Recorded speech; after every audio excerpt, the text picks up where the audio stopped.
if you think about a young person who's trying to make it or trying to find their way, and you're in America, especially if you're in a bigger city or even a really small city, you think of your resources as money or I don't know the right person. It's always something that's outside of you.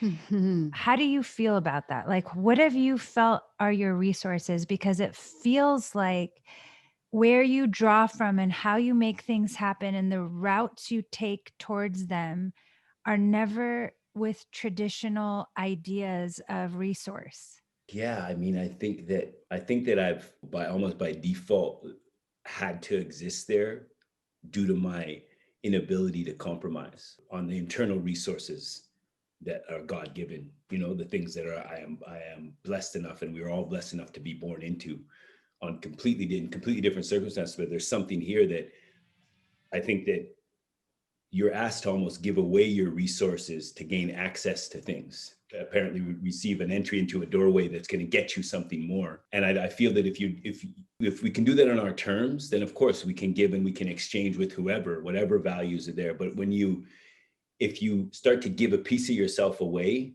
that compromises your own internal value and resource, then you're left depleted, Yes. and you end up just giving and giving without being able to receive. And I don't mean it from an abstract sense. I mean just like I like I think that things should be fair and equitable. And abundance is created from giving, not taking. That's what the nature teaches us. A seed from a tree make a million more trees. Well, that I love that. I love that you're constantly pushing, the those constraints further and further. I think we can have a different value set, a different value exchange. And then when you start to put art and creativity into it and what we're offering and why we're creating, then it really starts to get interesting. Well, it seems that when you go after a project, your focus is the project. Your focus is creating something. Your focus is the splash of energy it's gonna change. So I'm wondering if you see money or currency or resource as something completely other. Mm, I do. I think that money is a potent energy that we have the ability to transform with our intention. And I think that if I'm being honest, I was always aware of my ability to cultivate that energy Mhm. and terrified about what it could do to me if I didn't have an understanding of how to navigate it. So for years, I just pushed it away.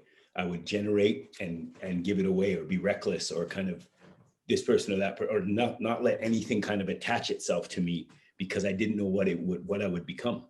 Yes. But I did have in my subconscious or somewhere in there me, there was something that I knew that there was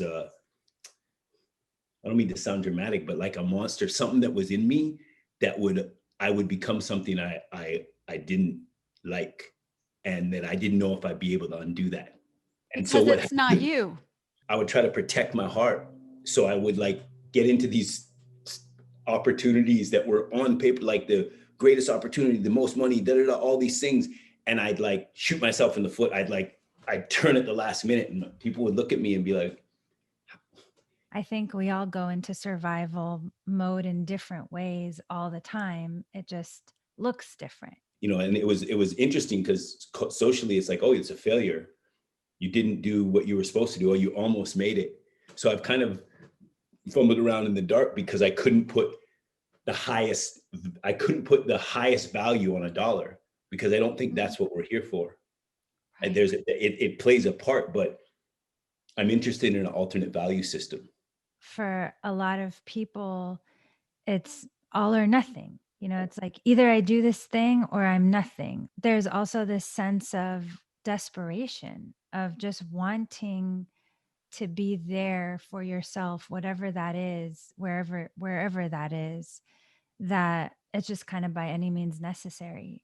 Well, this is how the world is, so I'm going to do what the world does. And Mhm. unless I do that, I'm never going to get ahead. I've noticed whenever people were trying to monetize what I wanted to offer, I felt restricted. Hmm.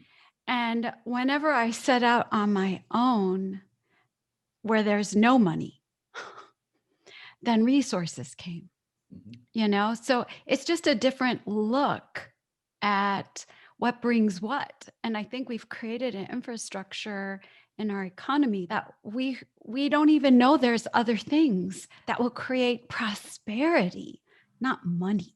We've monetized everything. We've built systems that essentially don't have care for people woven into or at the center of them. There's an idea that could even be a good concept, but immediately it goes into an abstraction of a unit of sale.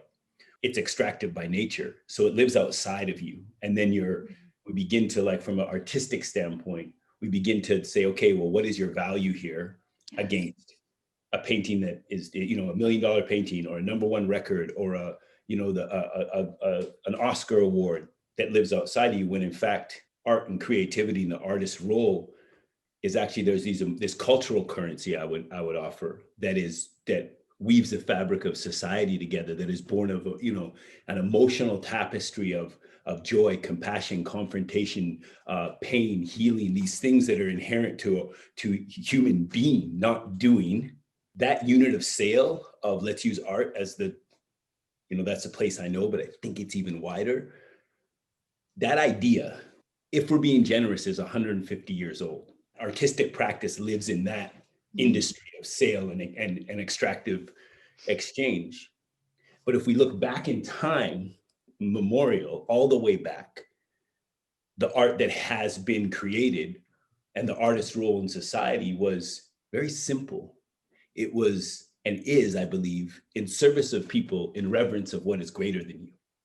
And that is what energetically, the things we look back upon, or perhaps even can look forward to, that take our breath away. That is where the beauty of nature lives. That is where the stories that have been held and passed on for generations live. And I believe deeply in this moment we're in, if we can pull ourselves out of that abstraction and put our energy here, Mm. I don't know anything, but that feels like we'll contribute to something collectively that I believe literally hundreds of millions of people are doing in this moment, to energetically, in some way, this is where I get like, I'm way out of my realm here, but energetically shift something like that feels comfortable and safe and empowering to me. Those are the things that last. They're not trendy. Mm. They're, it's like that's the thing that lasts.